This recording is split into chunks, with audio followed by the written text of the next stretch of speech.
வணக்கம். வலேந்தர் பார் ஆரம்பமாகுதுங்க. ராணிக்கா, தயிர் எப்படி ஓரடணும் ப்ளீஸ் கொஞ்சம் சொல்லுங்கக்கா. மணிமொழி, இது ஒரு பெரிய விஷயமே இல்லை. நீ பாலை காய்ச்சி வச்சது பால் இருக்கும் இல்லையா, அதை கொஞ்சம் விதன்னு பண்ணிக்கோ. அதில் ஒரு சின்ன ஸ்பூனில் கொஞ்சம் தயிரை போட்டு கலக்கிட்டு நல்லா நுர வர மாதிரி ஒரு ஆற்றி மூடி வச்சிட்டேன்னு வச்சுக்கோ. அப்படி கல் மாதிரி துவஞ்சிருக்கும். அவ்வளோதான். ஆனால் ஒன்று, நீ போடுற தயிர் நல்ல தயிராக இருக்கணும். தயிர் வழவழன்னு இருந்ததுன்னா அந்த துவையிற தயிரும் அப்படி தான் இருக்கும். புளிச்ச வாசம் வந்தால் துவையிற தயிரில் புளிச்ச வாசம் கண்டிப்பாக வரும். அதை மட்டும் பார்த்துக்கோ. ஓகேங்க்கா, இப்போ நான் பண்ண தப்பு என்னன்னு எனக்கு தெரிஞ்சிருச்சு. மல்லிகா, இப்போ தான் நான் உங்களை மனசில் நினச்சேன். கரெக்டாக வந்துட்டீங்க. உங்களுக்கு ஆயுசு 100ங்கக்கா. ஏங்கன்னு என் மேலே உனக்கு என்ன அப்படி கோவம்? 100 வயசுக்கு வரைக்கும் இருந்து நினச்சி வர என்ன? ஏன் வள்ளி, 100 வயசு வரைக்கும் வாழ்கிறது ஒரு பெரிய கொடுப்பனை தெரியுமா அக்கா? பார்க்க ஆள் இருந்தால் தாக்கா கொடுப்பனை, ஆள் இல்லைன்னா அது பெரிய கொடுமையக்கா. அதெல்லாம் வேண்டாமக்கா. டெஸ்ட் மேட்ச் மாதிரி டொக்கு டொக்குன்னா அடிச்சிட்ருக்கூடாதுங்க. வந்தம்மா, நல்லா ரன் எடுத்தம்மா, எல்லாரையும் சந்தோஷப்படுத்திட்டு நாமளும் சந்தோஷப்பட்டோம்மா, யாரும் எதிர்பார்க்காத நேரம் டப்புன்னு அவுட் ஆகிட்டு போயிடும்.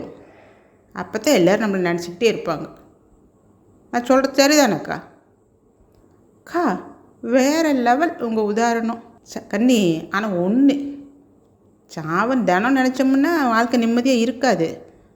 ஆனால் அப்பப்போ கொஞ்சம் நினச்சி வாக்கணும். இந்த வாழ்க்கை நிரந்தரம் இல்லை, எனக்காக ஒரு நாளைக்கு முடிவு உண்டுங்கிறத நினச்சி வாக்கணும். அப்போ தான் நம்ம மனசு ஒரு கணக்கான பாதையில் போகும். மணிமொழி, என்னத்துக்கு அப்படி சிரிக்கிற மாதிரி இருக்குது? அக்கா, இல்லைங்கக்கா, நீங்கள் சொன்னீங்கல்ல 100 வயசு வரைக்கும், அப்போ நீங்கள் எப்படி இருப்பீங்கன்னு நினச்சேன்னா. பாத்தியாக்கா மணிமொழிக்கு லொல்ல கண்ணு. 100 வயசுக்கு எல்லோரும் ஒரே மாதிரி தான் இருப்போம். பல்லு போய் சொல்லு போய் பிறந்த குழந்தையாட்ட தான் இருப்போம். வாழ்ந்தது வளர்ந்தது ஆசைப்பட்டது எல்லாம் நினப்பு போய் இந்த குழந்தைய பார்த்து கொஞ்சம் வாங்குவார். யார் அது அப்படின்ட்டு அந்த குழந்த ஊன் சவுண்டு விட்டுட்ருக்கோ. அதே மாதிரித்தே சுற்றி நின்று ஆறுன்னு தெரியுதா, இது ஆறுன்னு தெரியுதான்பாங்க. கண்ணை உருட்டி உருட்டி எல்லாத்தையும் பார்த்துக்கிட்டு ஆன் சவுண்டு விட்டுட்டு தான் இருக்கணும். இது ரெண்டுக்கும் நடுவில் தாங்கன்னு மனுஷன் இந்த ஆட்டம் போடுற. நீ சொல்கிறது ரொம்ப கரெக்டு தான் வள்ளி. ஆனால் என்ன, நம்ம கடமையெல்லாம் முடிச்சுட்டு ஒரு நிறைவான மரணங்கிறது சந்தோஷமான விஷயந்தான். ஆனால் நீ சொன்ன மாதிரி உங்கள் மாமா இறந்தாரில்ல, வாழ்கிற வயசில் போகிறதெல்லாம் கொடுமையான விஷயம் இல்லை? அப்போ தான் கடவுள் இருக்கிறாரா இல்லையாங்கிற ஒரு சந்தேகமே வருது. அக்கா, கடவுள் எங்கேங்க்கா இருக்கார்? ஏங்கன்னு இல்லைங்கிறியா? இல்லைங்க்கா, இருந்தால் நல்லா இருக்குன்னு சொல்கிறேன். பாருக்கா கமலஹாசன் சார் டைலாக்கு. அக்கா, நான் எனக்கு தோன்றதை சொல்கிறேன். எனக்கு முன்னே அவங்க அந்த டைலாக்கை பேசி வச்சுருக்காங்க. நல்லா தாங்கன்னு இருக்குது கண்ணே. வந்தவங்க எல்லாம் ஒரு நாளைக்கு போய் தான் ஆகணும் கண்ணே. எங்கள் மாமா போனதுக்கு கடவுள் காரணம் இல்லை கண்ணே. எங்கள் மாமா ஒரு தடவை காலேஜில் போகிற ஃப்ரெண்டுங்களோட போகிறப்ப கண்ணே அடிபட்டுருக்குது. பின்னால் தரையில் அடிபட்டுருக்குது. அதை வீட்டில் சொல்ல மறைச்சிட்டாங்க. அதுதான் தப்பு. அங்கே ஆரம்பித்தது தான் அங்கே போய் முடிஞ்சிருக்குது. உங்களுக்கு எப்படிங்க்கா தெரியும் கண்ணே? இது வெகு காலம் நடந்து அப்புறம் ஒரு நாள் தம்பிந்து கவிட்டானே தான் சொன்னாங்க.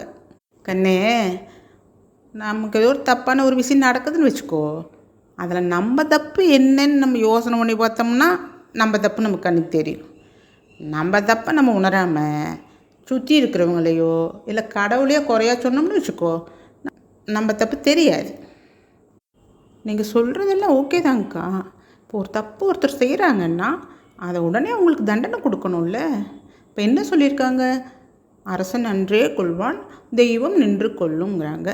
அப்புறம் நின்று கொன்னா எப்படிக்கா? கண்ணே, நீ அதை எடுத்துக்கிட்ட அர்த்தமே வேற கண்ணே. அரசன் அன்றே கொள்வான்னு சொன்னாங்க பாரு. அன்னைக்கே கொன்னதுனாலத்தான் மதுரை கண்ணிக்கு எரிச்சா. தெய்வம் நின்று கொள்றதுனாலத்தான் இந்த உலகம் இன்னும் இருக்குது. நாமெல்லாம் வாழ்ந்துட்டுருக்குறோம். நீ என்ன நினச்சிட்ருக்குற? இங்கே தப்பே பண்ணாதவங்க ஒருத்தர் கூட கிடையாது கண்ணு. கடவுள் மன்னிச்சுட்ட வாழ்க்கையை வாழ்ந்துட்டுருக்குறோம். நம்ம ஆறாவது ஒருத்தராவது ஒரு சின்ன தப்பாவது பண்ணாமல் இருப்போமா நீ நினச்சிவாரு? தப்புன்னா எல்லாருக்கும் தண்டனை உண்டு தானே. அப்போ யாருமே தப்ப முடியாது. நம்ம புரிஞ்சுக்கிறதுல தாங்க என்ன இருக்குது. மணிமொழி முகத்தில் ஏதோ ஒரு குழப்பம் தெரியுது. என்ன வள்ளி? அக்கா அது எனக்கும் தான்க்கா தெரியுது. ஆசாமி மேலே இருக்கிற கோபத்தை சாமி மேலே காட்டுது மணிமொழி. என்ன கண்ணு நான் சொல்கிறேன்னு கரெக்டா? அப்படியெல்லாம் இல்லைங்க்கா. சரி விடு, கத்திரிக்காய் முத்தினா கடை தெருவுக்கு வந்து தானே ஆகணும். அன்னைக்கு உனக்கு சொல்கிறேன். அக்கா ராணிக்கா விடுங்க, மணிமொழி ஏதோ ஒரு மாதிரியாக இருக்குது. மணிமொழி கொஞ்சம் சந்தோஷம் வர்ற மாதிரி நான் என் பள்ளியோட கதையை சொல்கிறேன் கேளுங்க. கண்ணே, நான் 4வது 5வது படிக்கிறப்பன்னு நினைக்கிறேன் கண்ணு. என் கூட படிக்கிற பிள்ளைங்க ஒரு புள்ள ஆரோ ஒருத்தர் கேள்வி எழுதி பதில் தெரியாமல் ஸ்ரீராமஜெயம்னு எழுதி வச்சா அது பதிலாக மாறி போச்சாம்மா. மார்க்கே அந்த உள்ளத்தான் ஃபஸ்ட்டு மார்க் வாங்கிச்சாம்மான்னாங்க. நான் என்ன பண்ணேன், ஆஹா அப்படின்ட்டு கேள்வியே எழுதி ராமஜெயம்னு எழுதி விடுவேன். அப்புறம் அது கேள்விக்கு தகுந்த மாதிரி 2 வரியோ 3 வரியோ விட்டுருவேன். அப்புறம் அடுத்த கேள்வி ராமஜெயம்னு எழுத வேண்டியது. அப்புறம் அதுக்கு ஒரு வரி 2 வரி விட்டு போட்டு கோடு ஓட வேண்டியது.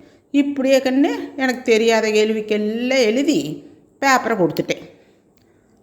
வாத்தியார் என்ன பண்ணார் கண்ணு, நான் அப்போ அந்த எலிமெண்ட்ரி பள்ளிக்கூடத்தில் படிக்கிறப்ப எல்லாமே ஒரே ஒரு சிஸ்டர் தான் இருந்தாங்க, மீதி எல்லாமே வாத்தியாருங்கத்தே. வாத்தியார் என்ன பண்ணார், 100 போட்டு மேலே இந்த போடுவாங்களே கோடு ஓட்டு ராமஜெயம்னு எழுதிவிட்டார். பேப்பர் கொடுத்தா நான் ஏதோ மார்க் ஏதோ வந்திருக்கு மாட்டுக்கு, சாமி மார்க் போட வச்சுருக்குன்னு நினச்சி பேப்பர் வாங்கி பார்த்தா கண்ணு, டாடா நாம் எழுதினே வாத்தியாரும் எழுதியிருக்கிறாருன்ட்டு நானும் கேட்கல, அவரும் சொல்லலை. அக்கா உங்கள் வீட்லையும் யாரும் எதுவும் சொல்லலையா? கண்ணு, நான் மார்க்கெட்டே கொண்டு போய் எங்கள் வீட்டில் காமிச்சதில்லை, பேப்பரே போய் காட்ட போகிறேன். அப்போ கையெழுத்து எப்படி வாங்குவீங்க? கண்ணு, நான் பள்ளியோடு போனேன்னா அந்த பொழுதோடு வந்து பையை போடுறேன்னு வச்சுக்கோ, அடுத்த நாள் காலையில் போகிறப்ப தான் பையை எடுப்பேன். நான் பாட்டு விளையாட போயிடுவேன். எங்கள் அம்மா இதை செல்லம்னா செல்லம், படிச்சியா பிடிச்சேன்னு ஒரு நாள் கேட்டதில்லை. அப்புறம் இந்த ஸ்கூலுக்கு போய் ஒரு நாள் எங்கே எல்லோரும் கொடுத்துட்டிங்களா, மார்க் ஷீட்டு கொடுத்துட்டிங்களான்னு கேட்குறாங்க ஒரு. அப்போ தான் எனக்கு நினப்பே வரும், சார் நான் மத்தியானமாக வாங்கி தரேன் சார்னு சொல்லிவிடுவேன். அப்போ அந்த இன்டர்வல் டைமில் போய் அந்த மார்க் ஷீட்டை எடுத்துக்கிட்டு எதுக்கால இருக்கிற பள்ளிக்கூடத்துக்கு போவேன். ஹைஸ்கூல் இருக்கு, பிள்ளைங்க பசங்களை எல்லாம் படிப்பாங்க. பிள்ளைங்கிட்டு கேட்க மாட்டேங்கன்னு, பசங்க நல்ல பசங்க, பிள்ளைங்க வந்து எனக்கு செட் ஆகாது. ஆரே ஒருத்தரை பார்ப்பேன், அண்ணா இல்லை ஒரு கைட்டு போடணுண்ணா அப்படின்பே. அவங்க ஏதோ கவர்னர் பதவியே கொடுத்த மாதிரி சந்தோஷமாக கழட்டி விட்ருவாங்க. கண்ணு ஒரு முறைக்கும் ஒரு பேர் இருக்கும்.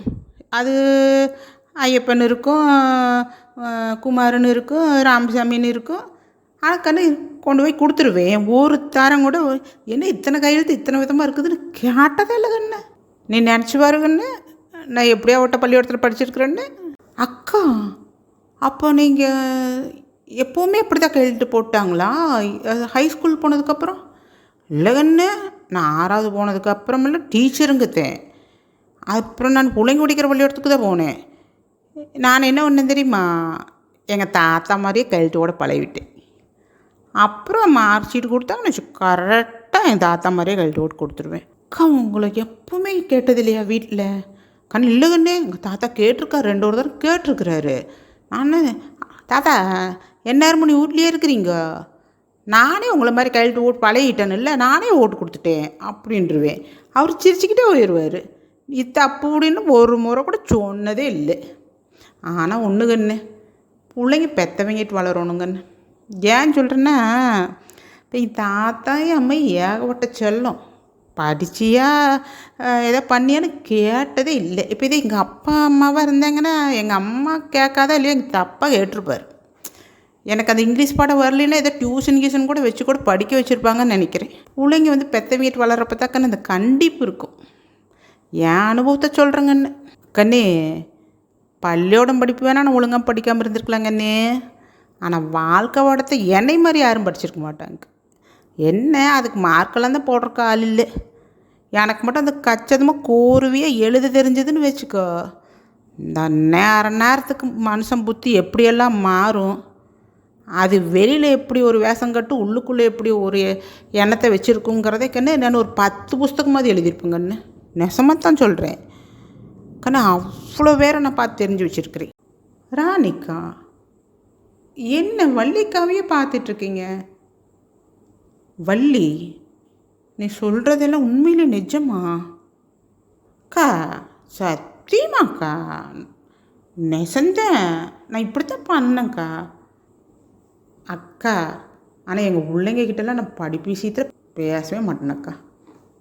ஒன்று தான் சொன்னேன், கண்ணே படிச்சுக்கிங்க, ஒழுங்காக படிச்சுக்கிட்டீங்கன்னு வச்சுக்கோ, நாங்கள் 2 பேர் பாடுபட்டு எப்படியாவது படிக்க வச்சுருவோம். ஆனால் ஒழுங்காக படிக்கலைன்னா சொந்தக்காரங்க சும்மா இருக்க மாட்டாங்க, பொண்ணு கேட்டு வந்துடுவாங்க. என்னாலையும் ஒன்றும் பண்ண முடியாது, உங்கள் வாழ்க்கை உங்கள் கையில் அப்படின்னு. ஆனால் எங்கள் பிள்ளைங்க 3மே நல்லா படிக்குதுக்கா. எங்கள் வீட்டுக்காரர் நல்லா சொல்லிக் கொடுப்பார். நான் ஏதாவது சொல்லலாம்னு நினச்சிட்டு வைங்க, எனக்கு இந்த நினப்பெல்லாம் வந்துடு, வாய் முடிக்குவேன். ஏக்கா, நான் இத்தனை வண்டி ஓட்டு பிள்ளைங்கள அளவுக்கு மீறி மிரட்டினா நியாயமா சொல்லுங்கள்? என்னை மாதிரி எத்தனை பேர் நேசமாக எல்லாருமே அவங்க படித்த வரலாறுலாம் பார்த்தாங்கன்னு வச்சுக்கோங்க, கண்டிப்பாக 10ல் 8 பேர் படிப்பில் கோளாறு இருக்கும். வள்ளி, எல்லாருக்குமே அந்த ஸ்கூல் டேஸுங்கிறது ஒரு பொற்காலம் இல்லை?